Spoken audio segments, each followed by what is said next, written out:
Hello and welcome to the Addicts Anonymous podcast. I'm your host, Jamar. Today's episode 126, and we're going to be interviewing Heather J. How are you doing today, Heather? I'm doing well. How are you doing? I'm doing well. Excited to do this. How about you? Yeah, very excited. All right, great. So you're telling this from a mother's point of view today. So I just figured I'd mention that because some of the listeners are typically usually just hear the person speaking talking about themselves. Correct. Yes. All right. And what was your daughter's name? My daughter's name was Devon Rae. Okay. It's a very pretty name. Thank you. She was Was named she after. was she named after anyone in particular? Yeah, she was named after her daddy. Okay. His name is Devon Rae, and Darren Johnson was a Reds player in the 60s, and so he spelled it Ron. And so Darren, my husband, is Deron, so she was Devon, Devon and Devon Rae. Oh, very nice. Very nice. So I guess tell us from the third person point of view, how was her childhood growing up?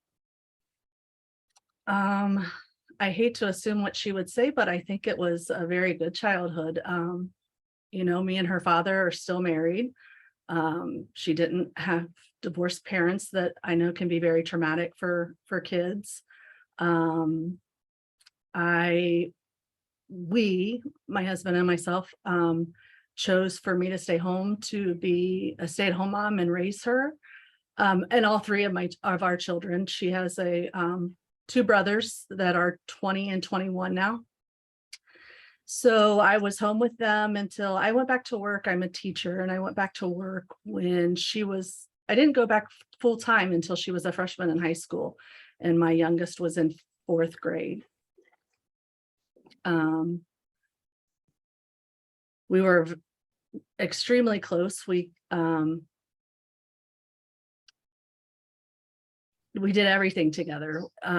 My kids are all athletes, and we supported each other at everybody's game. My husband coached most of all three of their sports. He can only coach one at a time, of course. So sometimes it was like Sissy's softball and then Hayden's football or something. It would always rotate, but he had a hand in coaching all of her way through softball, all the way up to her senior year of high school.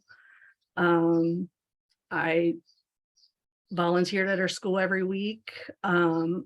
She just had very involved parents, and we weren't rich by any means, but we always had what we needed, and sometimes we got what we wanted. That's a good way of putting it. Yeah. So what was your life like as far as, once your daughter was born? Or actually, what was your life like for you growing up? I had a good childhood. My parents were divorced, but I'm not one that I think really was disturbed. Like, I don't feel like it affected me in a negative way of any means. My parents both remarried. I have wonderful step parents. My stepdad has been in my life since I was 16, and my stepmom has been in my life since I was 5. I lived with both of them on and off. I did play that card a little bit. When I was mad at one, I'd move in with another, but they were both very good to me, very involved parents. And I had a good childhood. Nothing really typical that I would have to complain about. That's good. Don't get that a lot. Yeah. They were very young when they had me, but they did a wonderful job. And given the circumstances, they were only 18 when they had me. They were still in high school, and they both became very successful people in their fields, and they were great parents. Great. So I just noticed real quick, your shirt says Devon Rae on it. I didn't notice that before. Oh, yeah. What's the shirt say? It says, "Loved ones are like bright sunflowers that never fade away over distance and time." And then her page that I made for her is Remember Her Smile. So it's hashtag Remember Her Smile. Sissy loved sunflowers, and we actually had not this sunflower here, but that same saying is on her headstone Okay. with a sunflower, but it's a full sunflower on her headstone. That's amazing. That's beautiful. Thank you. So when did you first take notice of any type of change in your daughter? It was in early October. I believe the exact date was October 7th. But it was a Friday in early October of 2020. She had been bit by a pit bull and was on her way to the hospital when her ex-boyfriend or her boyfriend had called me and said that they were headed there. But with the coronavirus, only one person was allowed to go at a time. So I couldn't go in. So I just waited by the phone, and he ended up calling me from inside and was on speakerphone. And I just knew that wasn't my daughter. The way she was speaking was horrible to the nurses. She was very irate, and she had gone through a couple surgeries. Prior to that, her freshman year, she shattered her fibula playing softball. And had to have a plate and 7 screws put in. And then her senior year, right before softball season began, her ovary twisted 3 times. And so she had to have it removed. So I had seen my daughter go through pain, and I had seen how she reacted, and the way she was reacting this time was just not my daughter. And so I asked right away what was going on. I knew that something wasn't right, and I wasn't going to be in denial about it. I asked that very day if they had done something. And of course, there was denial from her and the boyfriend. And then because of that, she was angry with me and didn't speak to me for a couple of weeks, spoke to the rest of the family, but she was angry with myself. And then it was the week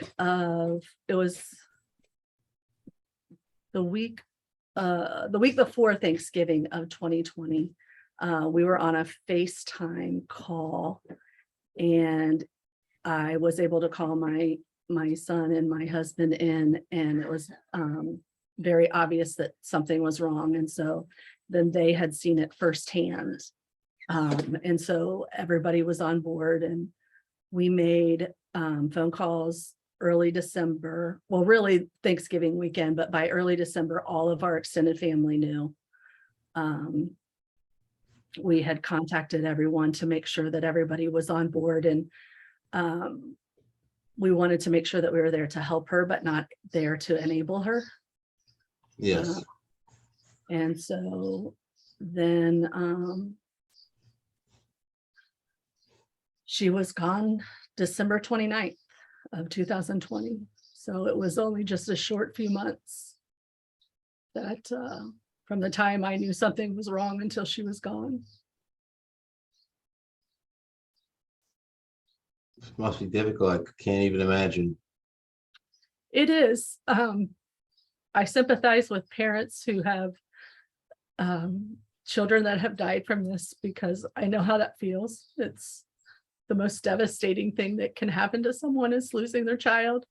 But on the same token, I know people whose children are addicted to drugs, and I can't imagine what they go through waiting for that call. Just constantly waiting for the fear that you're going to get the call that your child's gone. And so I know, while it's devastating to lose one, I know it's equally devastating to a parent whose child is using, and just being fearful of that. And I have a good friend of the family that lost her child as well 2 years before Sissy passed away. And she will tell you, after so many, she was addicted for maybe 25 years on her addiction began probably 25 years prior. And she would have spouts where she got clean, but she would say that, you know, in some degree, I had already lost my child before she even was physically not here on earth. And so I know that it's hard for all parents who are dealing with a child that's got an addiction. Let's go back and talk about Sissy for a little bit. What was she like growing up as a child? I think one of the biggest things I would say is she was a great big sister. Within 5 years, we had, she was our oldest, and within 5 years, we had 3 children. Like I said earlier, she had 2 younger brothers, and she was protective and kind and loving, and very involved in their things. My kids all played sports all year long, and we just were always all together. So I would say a great big sister and very family oriented. She was a great kid. She was a great student. By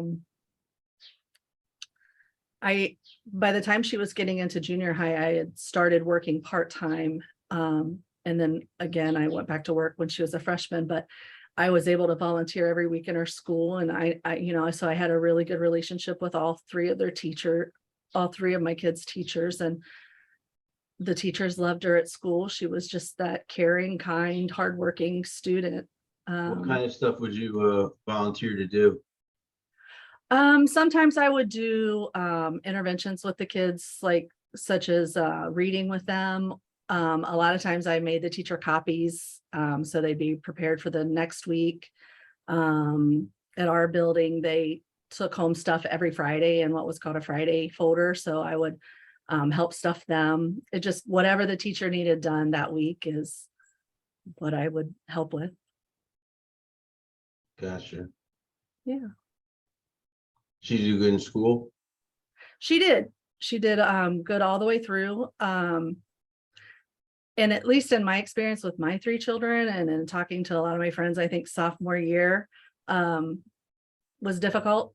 I think they start treated a little bit more like an adult. And so she didn't do bad by any means, but that wasn't her best year. But other than that, she was a great student. Her senior year, she chose to go to the community college of University of Cincinnati. So she took all of her courses there and was on the dean's list. She was an athlete.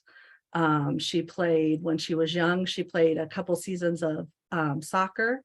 She cheered for 3 years. She played softball from 5, and I think there was a season that she sat out, but other than that, and that was because she played soccer that season, but other than that, she played through her senior year. She played volleyball from 7th grade through, volleyball, she stopped playing her sophomore year because she had decided she wanted to play college softball, and she knew that she had to be able to play fall ball, and that interfered with the volleyball season. So she quit playing that then, and she played basketball from the time she was in 2nd grade through 7th grade. So she was a big athlete. She was set to play college softball, but at the last minute decided that she didn't want to play didn't want to go on and continue that at the next level, and that she really, the school that she would have gone to was about 3 hours away, and she decided that she wanted to stay home and stay more local. And because she loved what she was doing her senior year, as far as the community college, she wanted to stay home and just go there afterwards.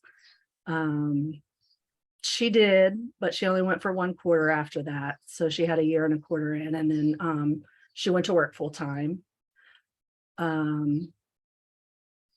She was a very hard worker. She had started a career she was in the mortgage industry with a very large bank by the time she was 21. I used to tease her because I went back to work at 37 and she was 21 making more money than I did with a master's degree. So I used to tease her. But she was really hardworking, very driven, compassionate, um, athletic. She had a smile, and that's what her page name is after her. It was just infectious. She had many different faces of Devon Rae. Loved to have fun. She had many friends. There was never a time where she was bullied. We didn't have to worry about that. But even in high school, as many friends as she had, whether it was through her sports or in school, she hung out with them, don't get me wrong, but me and her had a relationship. We were just best friends. And so I would say probably 75% of the time, maybe. That might be a little high, or it could be a little low. I don't know. I'll go with 75%. She would stay home and hang out with me. We would go places and do things together. And then sometimes she would go out with her friends, but she was not a partying type in high school. I'm not naive. I know there was a couple times where she partied and drank with her friends, but it was very far and few between. And I know that mostly because she was with me all the time. So I don't know. So She's a great kid. it sounds like it. Absolutely sounds like it. So did she ever have a job or anything like that? Any responsibilities or? She did. In high school, she was not required to work if she was playing sports and if she carried a B average and higher. I considered school her job at that point, but that wasn't okay for her. She wanted to have a job, so she juggled school, work, and her sports. She was a very hard worker. She started working at, I don't know how nationally known it is, but the Beach Water Park, a local amusement park here in Cincinnati, when she was 15, and I would have to take her back and forth. And then she worked at a couple restaurants as servers. And then she got a job right after high school with a local telecommunications company. And she worked there for 3 years and learned a lot of skills that was able to land her that job at the bank where it really was a career path for her at 21. And what age did she pass away? She was 23. She's 23. Mhm. So it sounds like she packed a lot of life into the little amount of time she had. She did. She did. Um, she had a lot more to go, but she did have a full life and made an impact on a lot of people.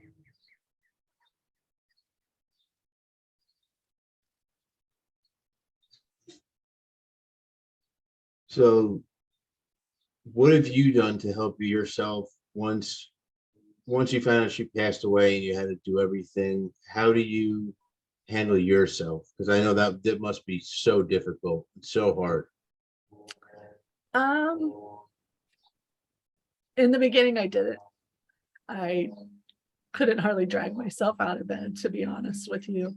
It was very, very difficult. And I give all my thanks to my husband and my sons, but my husband pretty much had to handle everything for a long time afterwards. But I knew even in those times that the only way that I could deal with her not being here was that God needed her to help save others. And so even in the worst parts of it for me, I began sharing her story publicly through Facebook. I never wanted to hide what we lost my daughter from, because I don't want it to happen to another young man or young woman or child. And I don't want another parent to have to go through what me and my husband have gone through. This past, as of tomorrow, will be 18 months. So we we started getting text messages right at the end, and we are just kind of, we don't have proof. We just kind of feel like maybe there was she was getting close to that point where she wanted to get help. Again, it wasn't a very long time that she was using, but on Christmas Day, she passed away on the 29th. And on Christmas Day, I got a text telling me that she loved me and that she was really sorry. And then she had called her best friend the 27th and had told her that she had really messed up and that she was had not been good to her parents and that she was really sorry for that. Then that evening she was involved in a single car accident, and they were on, they wouldn't participate in a drug or out the, I don't know what you would call it, but the field Breathalyzer? sobriety or any of that. And so they were scheduled to go to court on the 29th, actually. My daughter didn't know that I knew about all of it, but I was getting calls even before the police had actually arrived, because she was calling another family member and they didn't know what to do. So they called me, and I'm actually the one that called the police on them.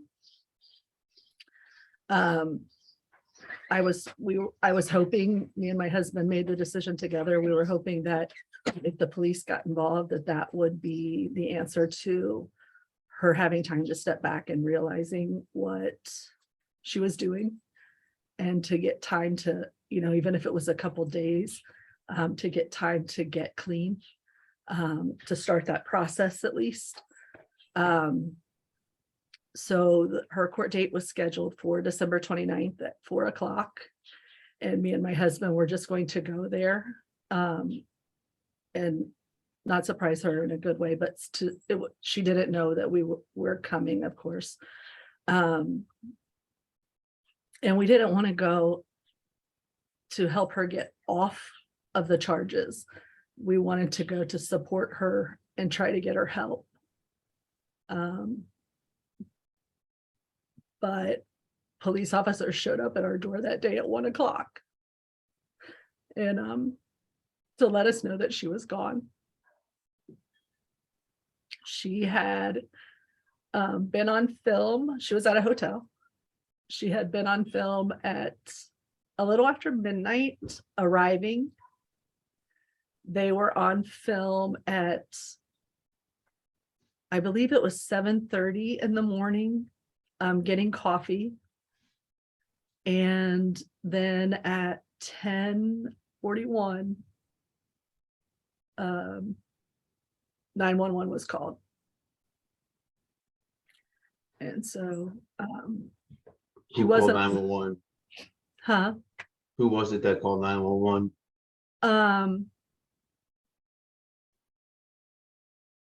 It was her boyfriend.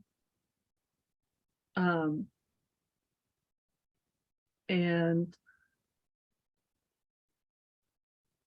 then by the time the police officers got to us, and we got to the hospital, they had already taken her body.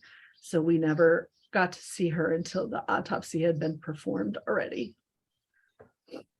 And that was difficult. I just wanted to hold my baby one more time. So that was really hard. In fact, we're pretty certain that as we were pulling into the hospital parking lot, the coroner was pulling out with her.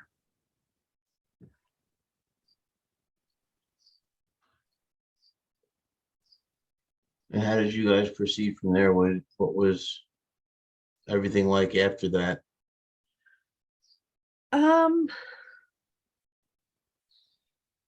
We did, I did counseling privately, and me and my husband both went to, and me and my husband both went to a family, or it was it was really called Mothers Forever Changed, but they knew that I wanted to get my husband into something, and I knew my husband wasn't going to go to something by themselves.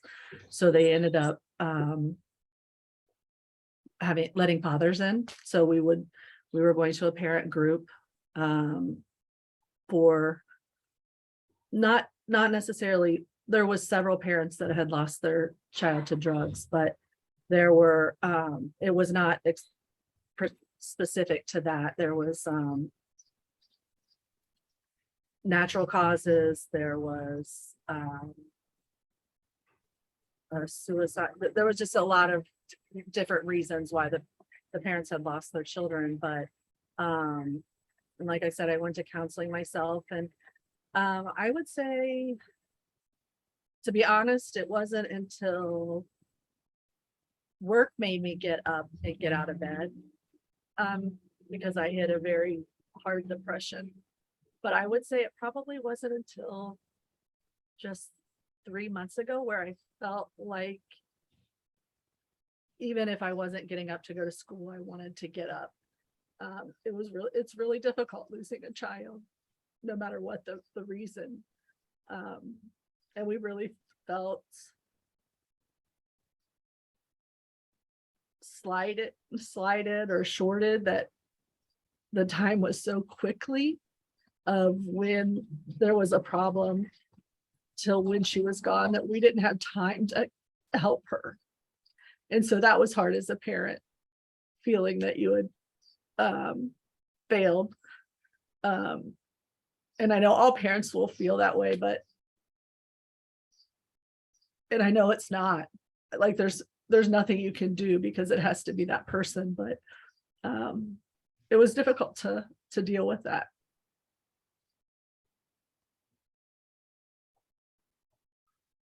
So what's life like nowadays for you? Pretty normal. We still do everything together. We had our first family photo taken. That was a little hard, but I made a collage or a canvas picture of her, and we held it in the photo, so she was still with us. I saw that photo. Yeah, it's very nice. Thank Good you. view. Yeah. Thank you. You just realize every day there's just something. And like I said, tomorrow will be 18 months, and multiple times a week I will see something and I'll be like, oh, I got to tell Sissy about that. And then you get that realization that she's gone all over again. But mostly I wanted to share her story because I think for many people, there's a stereotype of who gets involved with drugs, and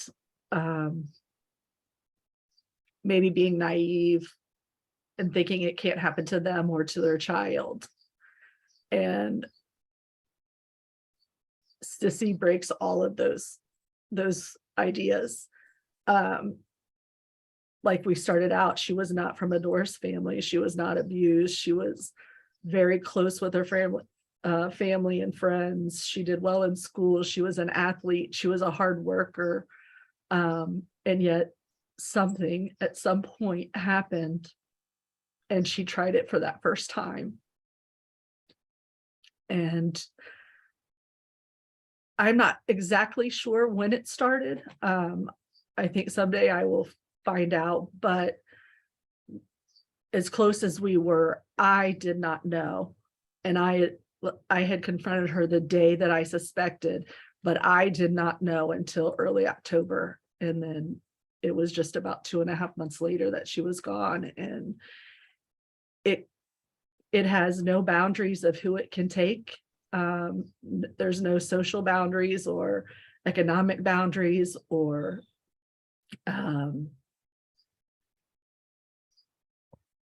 race boundaries.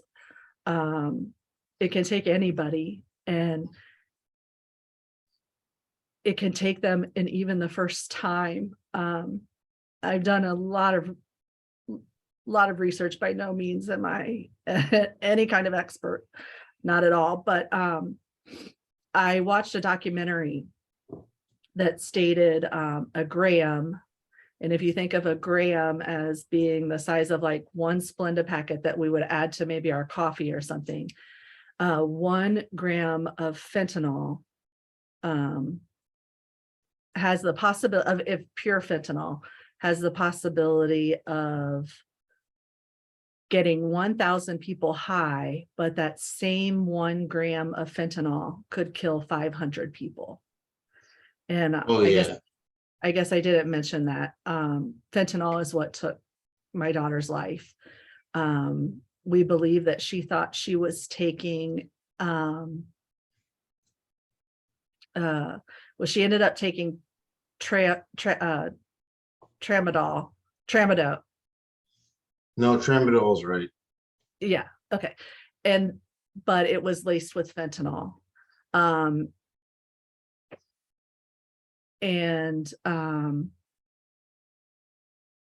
There was, well, I don't want to get into that, but we don't believe that she knew that it was laced with fentanyl at all. And that's the scary part. All of these drugs, they're putting fentanyl in. There's been cases where it's been put in just marijuana.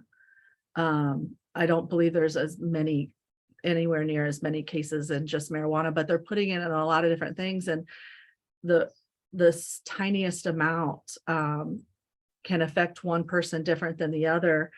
And from what I understand in speaking with police officers is me and you could take the same batch of fentanyl, but because it doesn't mix well with other drugs, I could have more fentanyl in my part than you would have in yours. Again, I'm not a researcher but that's just things that I have found out, that I have discussed with people or found out in readings and watching documentaries and things. And so I want people to realize that they can't be it won't happen to me, because it definitely can happen to them. It happened to Devon, and if it can happen to her, it can happen to anybody.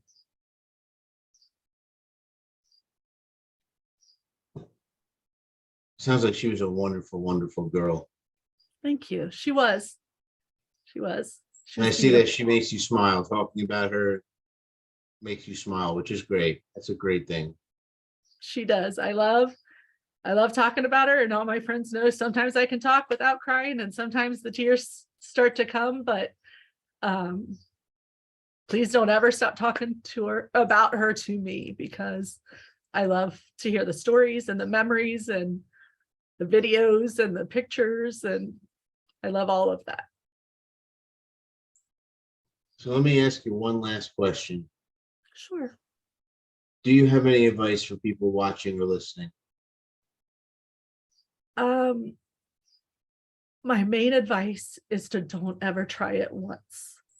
You can't even allow yourself to try it once, because it is so addictive right off the bat that it will grab you and take hold of you. And if you are already addicted, get help today. Get help now. I don't care if you've tried 1,000 times before. Try again, because you never know when you might just get that wrong batch. Just keep trying until you find a rehab that is right for you. And once you have gone to rehab, I think the biggest part of it, not being a user, I understand that I'm projecting here a little bit, but get counseling after that. Stay in meetings, don't think that you can do it all on your own. You'll need people surrounded by you. Yeah, it takes a village. Yes.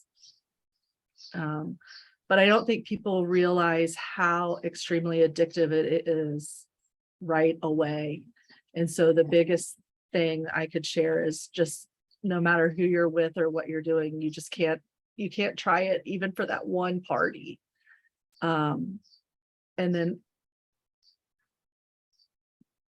if the people listening are already on it, please go get help. There are so many resources out there that you can do locally, or maybe it's in another state, but get the help that you need. And don't quit trying. What about advice for parents who have lost somebody?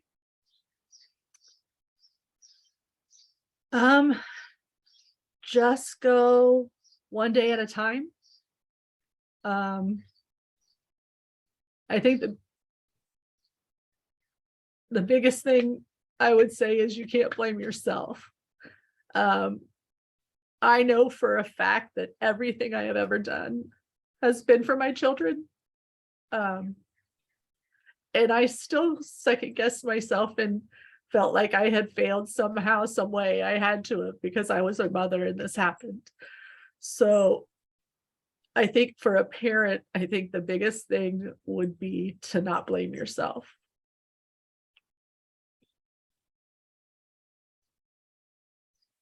Yeah, I mean, like I said before, I can only imagine, and I would probably feel that way also, even though I shouldn't. I know I would probably feel the same way.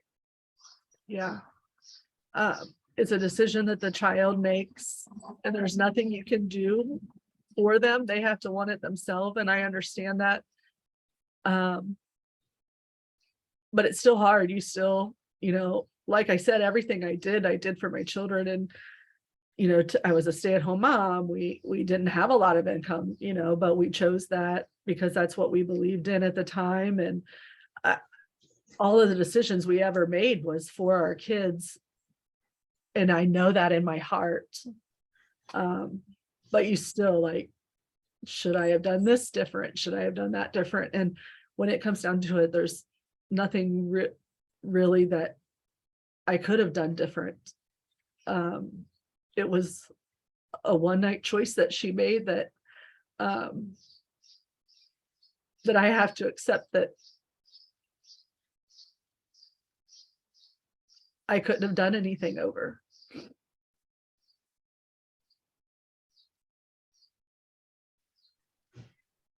Yeah, it must be hard to accept, but it's the reality that there was nothing you can do. Like you said before about yourself, I'm no therapist, I'm no psychiatrist or anything like that, or counselor, but I can't say that it wasn't your fault. Because I'm an addict, and the one thing that we learn for ourselves is we are responsible for our own choices. Nobody else's. That's one thing that we have to learn as addicts. So, yeah. I was once again, I'm gonna say another time, she sounds like a wonderful girl. Thank you. She influenced many lives. She was a great person, a great cousin, sister, grandchild, daughter. She was our world. She is our world. So, Did you have anything else you want to add? not that I can think of. Just, I really want to get across the message that it can happen to you. So don't live in denial or a bubble that you think that these things can't happen to someone like yourself, because it can. I'm sure that that's what my daughter, I believed. No way my children would get into that. No way I would lose my child to a fentanyl overdose. But it can happen, and it can happen to anybody.